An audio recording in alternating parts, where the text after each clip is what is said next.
Tem gente que quando o outro precisa, vai embora. Porque ficar do lado é ter trabalho. Vai ter que cuidar, vai ter que se dedicar, vai perder dinheiro porque o outro está precisando, você vai ter que ajudar. Então, às vezes, a gente faz essa experiência de, no momento que mais precisa, é o momento que a gente se vê mais sozinho. Deus faz o caminho contrário.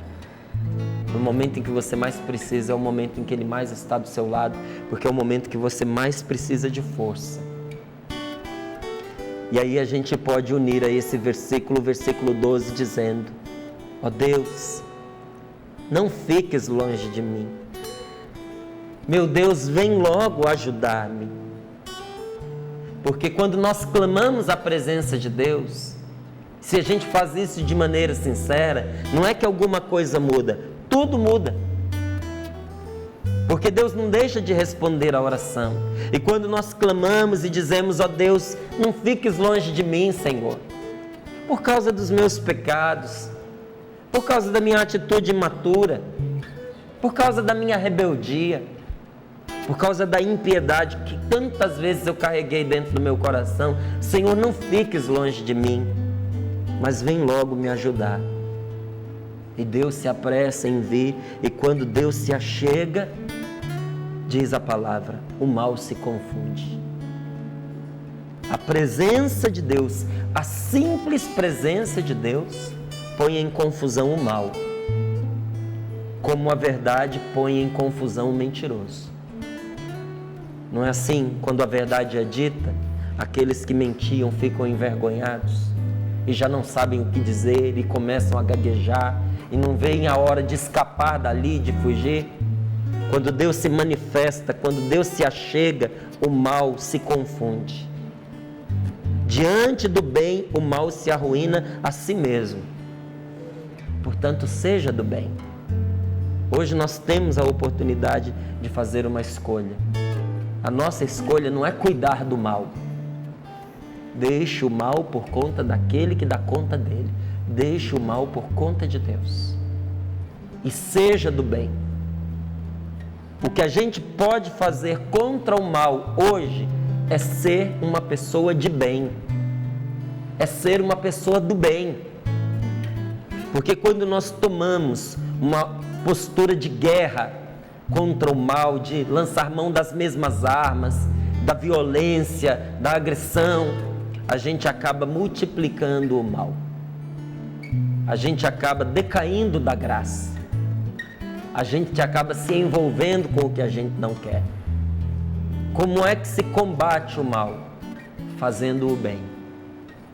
Porque dentro do coração do ser humano existe uma chamada para o bem. E quando a gente vê alguém caminhando na verdade com um coração sincero, o nosso coração se sente atraído a seguir aquela pessoa. Como os outros te seguirão ao ver que o bem na sua vida é uma opção verdadeira, consciente? Seja do bem, mas mesmo em meio a tantas dores, seja do bem. Mas mesmo quando todo mundo está na direção contrária, seja do bem, porque você não está sozinho. Nós vamos a cada dia ficando encantados com quanta gente boa, preparada, dedicada, amorosa, gente pecadora, mas ao mesmo tempo santa, que levanta as bandeiras da verdade, da justiça, da bondade, da santidade. Então não perca a esperança, meu querido. Versículo 14, vamos dizer com toda a nossa convicção: eu, porém, não perco a esperança. Eu, porém, não perco a esperança. Eu não perco a esperança. Eu não perco a esperança. Eu não sou de perder a esperança. Eu não sou de perder a esperança. Enquanto eu espero, multiplico o louvor. Enquanto eu espero, multiplico o louvor. E assim a gente vai fazendo na nossa vida, não é? Diante de um desemprego, eu não perco a esperança. Diante de um grande amor que eu espero e que ainda não se manifestou, e eu olho assim até com um ressentimento, uma certa dor, porque o tempo vai passando, tu espera dessa pessoa e ela parece que não chega. diante da possibilidade, do desejo de viver um grande amor, eu não perco a esperança. Diante daquela gravidez tão desejada, que você tem rezado e pedido a Deus, o filhinho que você já tentou tantas vezes, mas parece que essa gravidez nunca chega, diante do filho desejado, não perca a esperança da conversão do outro, que a gente investiu, que a gente tem rezado, que a gente tem trazido a ele palavras de verdade, mas parece que a pessoa não se toca, né? É essa mesma expressão, não se toca, não dá sinais de mudança. E eu o que faço diante disso? Não perco a esperança. Diante da busca de uma melhora na saúde, eu não perco a esperança. De uma causa que está na justiça, contra nós injustamente, ou que está na justiça, porque nós estamos buscando ali o que é certo, o que é correto, o que é justo, e parece que a coisa vai ali, se delongando e nunca chega a resposta precisa. Eu não perco a esperança. Eu não perco a esperança. Que essa seja uma palavra nos nossos lábios durante todo este dia de hoje. Devemos sempre ter confiança, sempre, porque nós não sabemos avaliar a salvação. Não é o que diz esta palavra? Vou até encontrar aqui para você, olha, versículo 15. Mesmo sem saber como a salvação virá, a nossa boca proclama o louvor do Senhor e nós nos desdobramos em confiança, porque nós não sabemos, versículo 15, nós não sabemos avaliar a salvação. Está fora do meu alcance e do seu. Mas uma coisa é certa, ela sempre vem para quem confia. Eu e você não podemos julgar a salvação, não conseguimos perceber como essa salvação se faz, mas essa certeza nós temos, ela vem. Às vezes a provação vem com força, mas aí quando essa provação vem agressiva, violenta e bate contra nós, nós respondemos com o versículo 16. A aprovação vem com força. Versículo 16.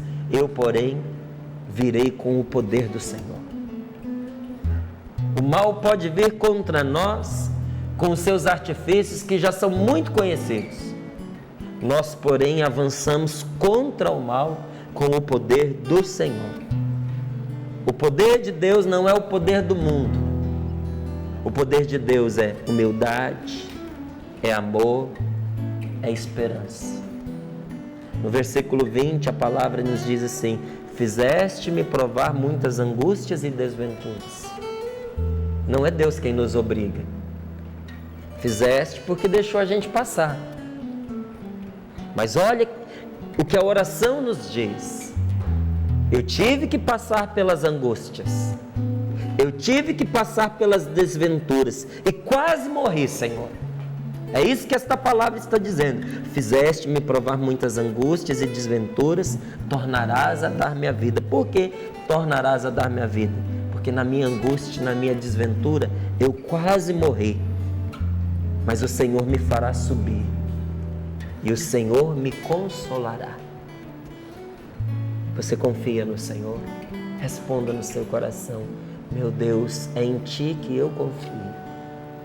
Senhor, é em Ti que eu ponho a minha esperança. É em Ti que eu ponho a minha esperança. Toda a minha confiança está naquele que é o meu refúgio, o meu abrigo, a minha defesa de salvação.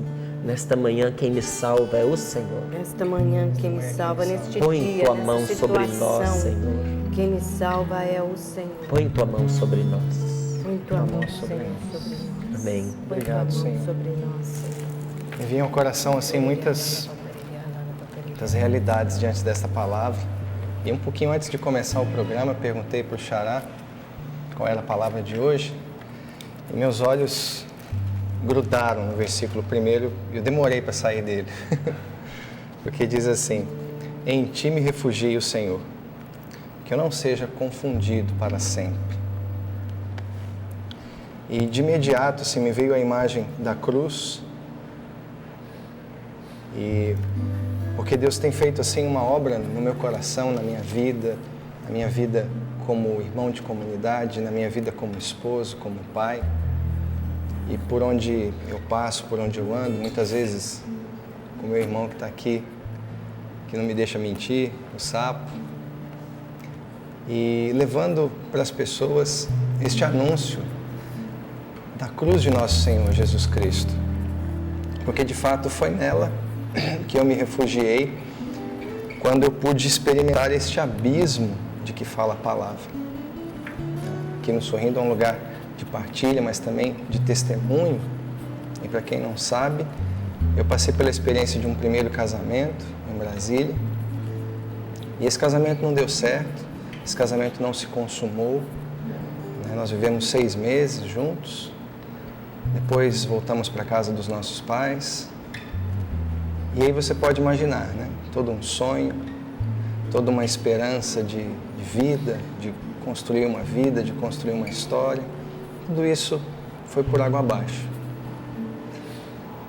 E daí nós recorremos, claro, pelas circunstâncias, ao Tribunal Eclesiástico. Vivemos um processo muito difícil de nos depararmos com esta realidade de separação. As famílias sofreram muito, as pessoas que nos conheciam, porque nós éramos da Renovação Carismática em Brasília, sofreram também com a gente, muito. Mas no meu coração eu tinha uma certeza, e foi aí que eu percebo que esta palavra tem tudo a ver com aquilo que eu vivi, por isso que eu estou dizendo para você. A certeza de que Deus era o meu refúgio.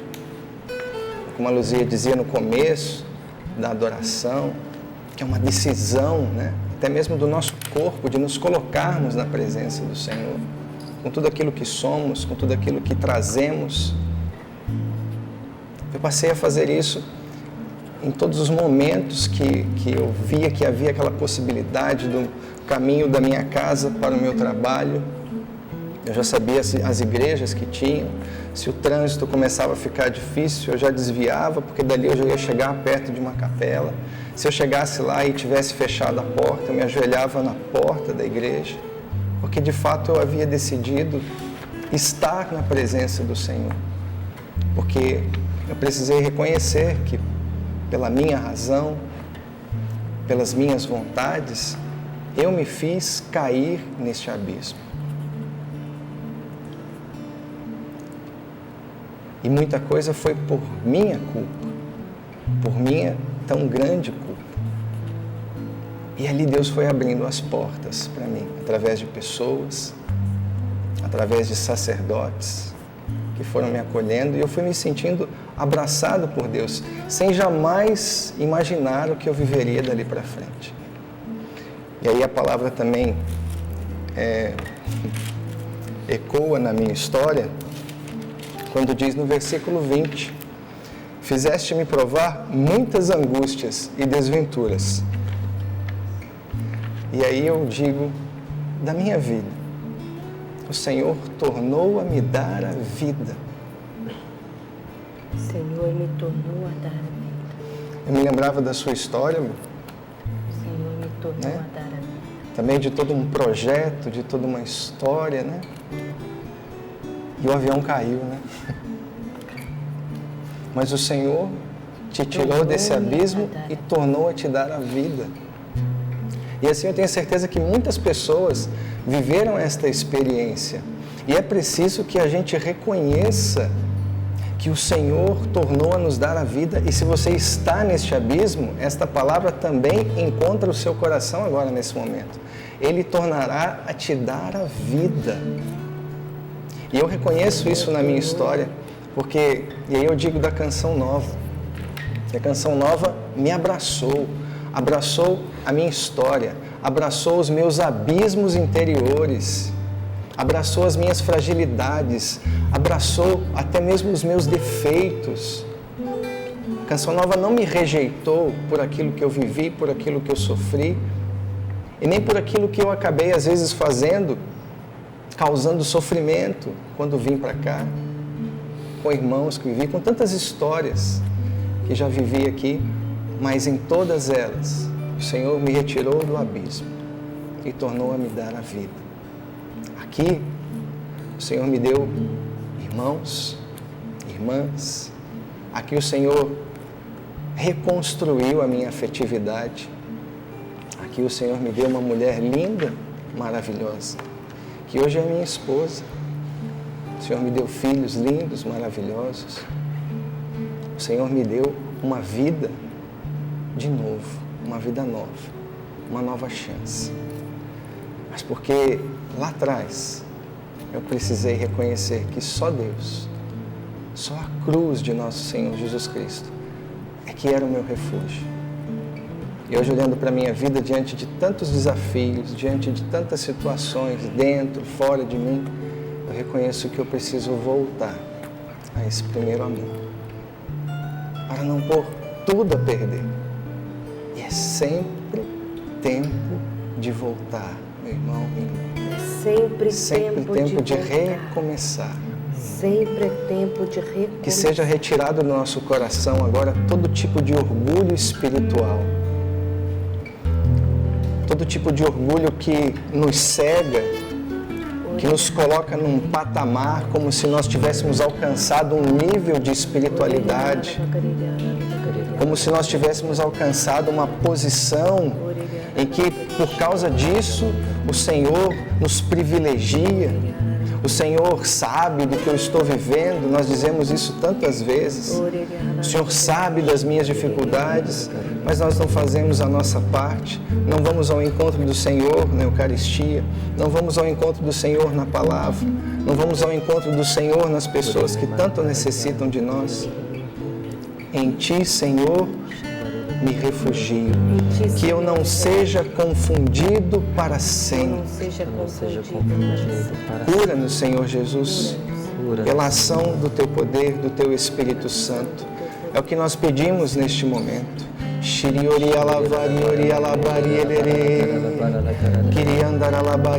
O Senhor torna a nos dar uma vida nova neste dia que se chama hoje.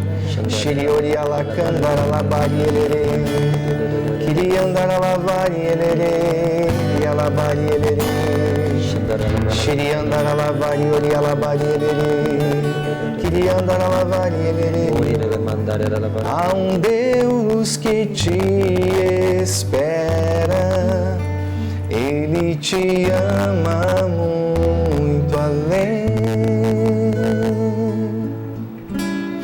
além dos teus erros, dos erros dos outros, além das escolhas tão erradas, além dos limites, dos desequilíbrios, muito além de ti, além das diferenças, Ele te ama. Além dos teus erros, dos erros dos outros, além das escolhas tão erradas, além dos limites, dos desequilíbrios, muito além de ti, além das diferenças. Deus vai além, sempre. Deus vai além,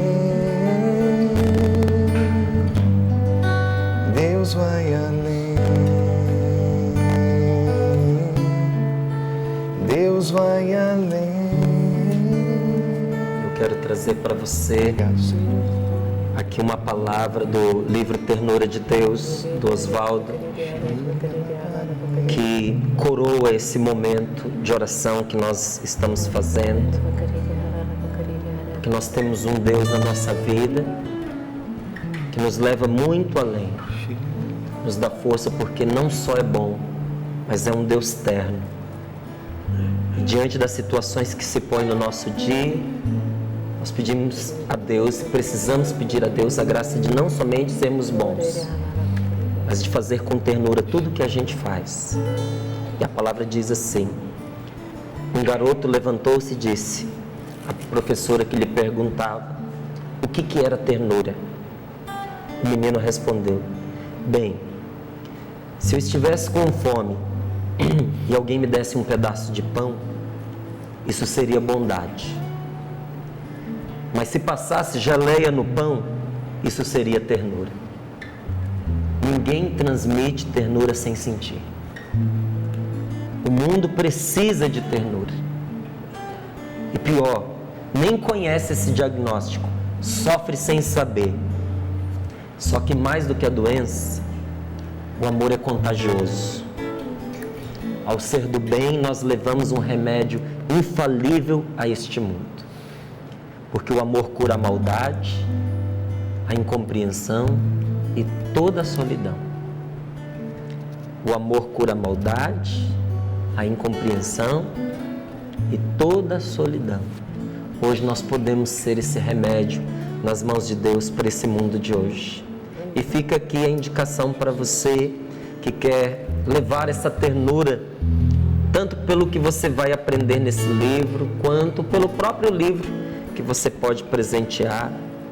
Se chama Ternura de Deus, do nosso querido Oswaldo Luiz. E a gente indica mesmo em meio à oração, porque a gente sabe que esse momento gostoso que nós fomos vivendo aqui, orando uns com os outros, compartilhando, de cura interior, verdade, momento de profunda cura interior. A gente quer dar continuidade, não quer? Então, está aqui um caminho para você dar continuidade, ok? E o Espírito Santo está sempre agindo em nós para que nós voltemos ao primeiro amor, Márcio. Ontem eu estava em casa e orando pelo Eto, pela parte de gestão aqui da Canção Nova, de toda a Canção Nova. Eu me lembrei muito que a mamãe era uma intercessora